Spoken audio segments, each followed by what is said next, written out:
Estudiantes, el día de hoy vamos a trabajar la clase de clasificación de verbos. El propósito de la clase es que usted reconozca la clase de verbo en las oraciones propuestas. Clasificación del verbo. Tenemos dos clasificaciones, según en este caso el criterio morfológico y el criterio sintáctico. El criterio morfológico trata sobre la forma del verbo. Entonces vamos a ver qué verbos pertenecen a este criterio. Tenemos los auxiliares, quienes no poseen significado propio y pueden conjugarse con otros verbos para poder entenderse, ¿no? Tenemos aquí un ejemplo. Fabricio había viajado a Piura. El verbo había es el verbo auxiliar que acompaña al verbo principal, en este caso viajado. Solo no tiene ningún sentido o significado. Había. Como ustedes ven, es algo sin contenido. Pero si nosotros podemos poner Fabricio había comido, había llorado, ¿no? Entonces hay una especie de entendimiento. Pasemos a los impersonales. Los impersonales se refieren a los fenómenos naturales. Tenemos aquí un ejemplo: llueve hoy, amanece hoy, atardece hoy. Son fenómenos que ocurren en la naturaleza. El verbo haber indica existencia. Hay muchos autos, hay muchas vidas, hay muchos contagios. El verbo hacer indica tiempo. Hace días que corro, hace días que grito, hace días que estoy sin agua, puede ser, ¿no? Los verbos se refieren a un sujeto desconocido. En este caso no aparece, no sabemos quién es el sujeto. Se alquila habitaciones, se ahorra botellas de plástico o se recicla, ¿no? Botellas de plástico. Ya no iría ahorra. Seguimos con el criterio morfológico. Tenemos a los personales. Los personales presentan sujeto. En este ejemplo, Celia sale con Jaime. ¿Quién sale con Jaime? Celia. Sabemos que estamos hablando de Celia. De igual manera, los obreros trabajan en la obra. ¿Quiénes trabajan en la obra? Los obreros. Como ustedes pueden ver, el sujeto se hace presente en ambas oraciones. Los verbos regulares son aquellos que no cambian el extrema o raíz. Aquí tenemos el verbo cantar, donde la desinencia, que está resaltado de color rojo, pueden sí cambiar, pero la raíz se mantiene intacta. Pasemos a los irregulares. Cambian su lexema o desinencia verbal. Por ejemplo, sueño, soñé, sueñe, ¿no? En este caso la U y la E pueden ser reemplazadas por una O. Y en el verbo ir se ve la diferencia más clara. Yo voy, yo iré, él va. Hay una diferencia total, ¿no? Una diferencia abismal. Entonces, por eso se dice irregulares, porque no conservan su lexema. Bueno, la desinencia verbal tampoco. Clasificación del verbo. Según el criterio sintáctico, aquí vamos a hablar acerca de la función del verbo.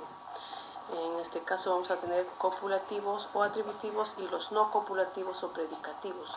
Se le dice copulativos porque exigen atributo, es decir, siempre van a querer, o estos verbos siempre van a aparecer también como verbos auxiliares, pero para estar unido al sujeto con el predicado, ellos sirven de enlace, es decir, como un puente entre ambas partes. Por ejemplo, Renita está dormida, aunque se puede decir que en este caso que, ¿no?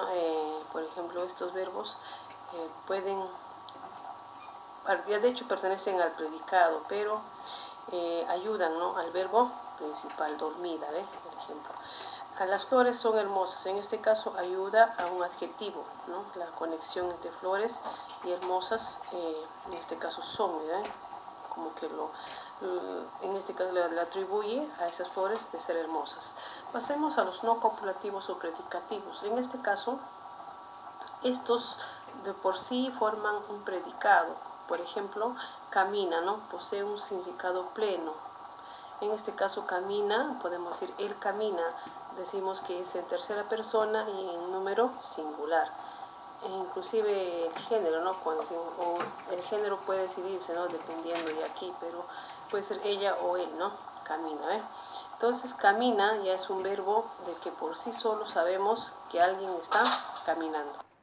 Pasemos a la clasificación de los verbos no copulativos o predicativos. Tenemos aquí el transitivo y en este caso el intransitivo.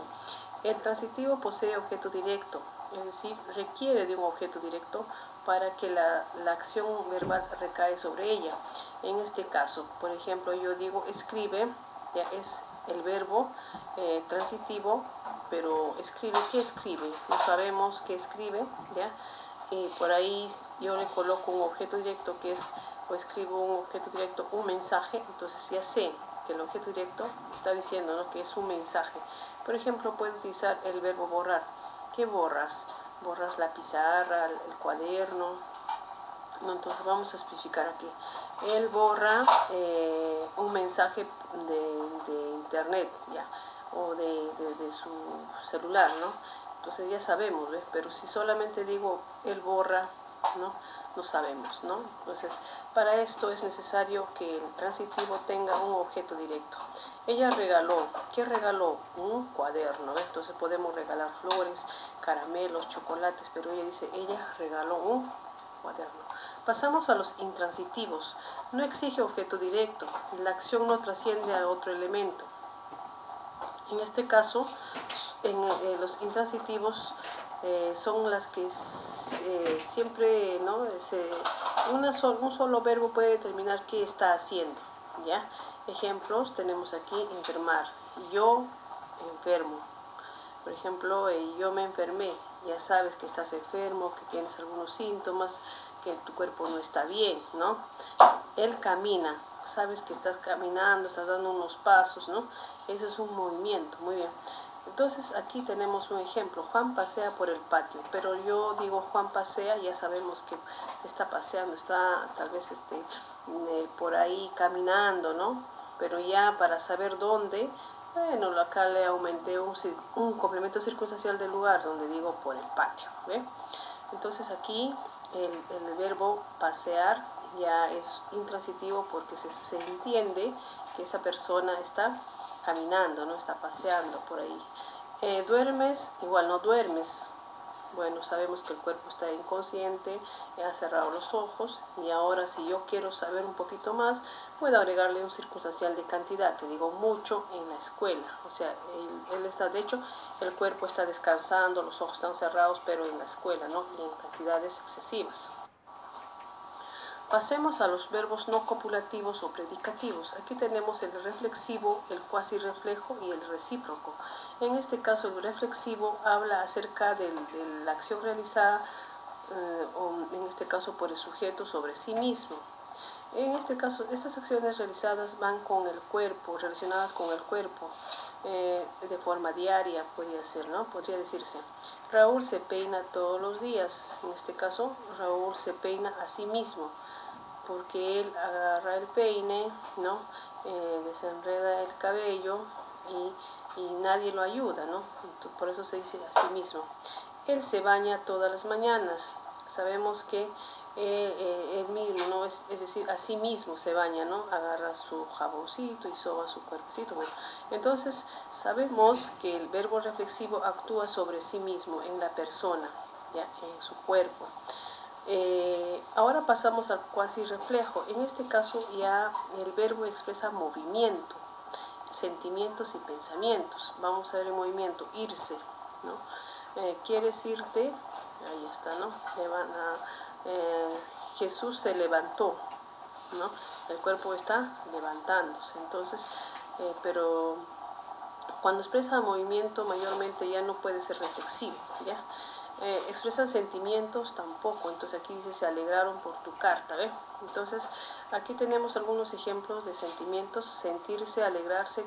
En este caso también estamos incrementando lo que son los estados de la materia: congelarse, derretirse y entre muchas más, ¿ya? Entonces vamos a leer esta parte donde dice: recuerda que la diferencia entre un reflexivo y un cuasi reflejo es la siguiente. Me veo a mí mismo. Se trata de un verbo reflexivo porque la acción la realiza el sujeto sobre sí mismo. Me voy a mí mismo. Se trata de un verbo cuasi reflejo porque si le adicionamos a mí mismo, la frase no tiene sentido, ¿no? Entonces pasemos ahora a los recíprocos. Aquí la acción es encaminada mutuamente. El carácter reflexivo del recíproco se comprueba reforzando con mutuamente. Raquel y yo nos miramos mutuamente, es decir, la acción recae sobre los dos. Se saludaron con cariño. Aquí de igual manera podemos decir se saludaron mutuamente, ¿no? En el recíproco mayormente se da, en este caso, en el número plural, en la primera, segunda y tercera persona. Muy bien. Ahora quiero que por favor respondas la práctica y la estaré esperando.